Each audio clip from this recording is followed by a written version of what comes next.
Hello everyone, good afternoon সকলকে। তোমাদের সাথে আগের ভিডিওতে আমি বলেইছিলাম যে আমি একটু বেরোচ্ছি, কিন্তু কোথায় বেরোচ্ছি সেটা তোমাদের সাথে শেয়ার করিনি। বলেছিলাম নেক্সট ভিডিওতে শেয়ার করব।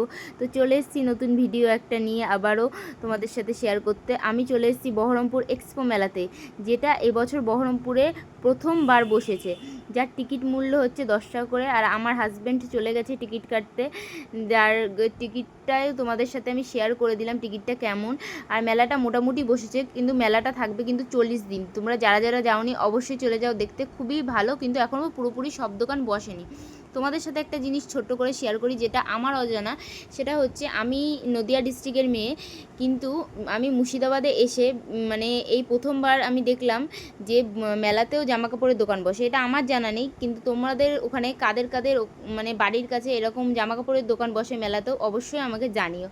আর আমার না ক্লিপ কিনতে খুব পছন্দ করি, নতুন নতুন ইউনিক ক্লিপ কিনতে।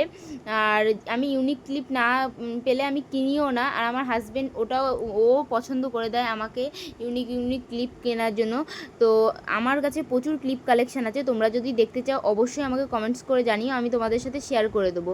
আর মেলাতে খালি তো ঘুরলেই হবে না, খেতেও তো হবে কিছু। তো তার জন্য কিছু কিছু খাবার খেয়ে নিলাম। তো তোমাদের সাথে শেয়ার করলাম যে কী কী খেলাম, পাপড়ি চাট, ফুচকা, প্লাস আইসক্রিম, আরও অনেক কিছু। তো আমার ছেলেকে একটা ছোট্ট বেলুন কিনে দিয়েছি। আমার ছেলে তো কিছু নিতেই চায় না, এই বেলুনটাই নিতে চাইলো, তো ওটাই ওকে দিলাম। আজকের ভিডিওটা তোমাদের কেমন লাগলো অবশ্যই জানিও। লাইক, কমেন্ট, সাবস্ক্রাইব করতে ভুলো না। আজকের মতো টাটা।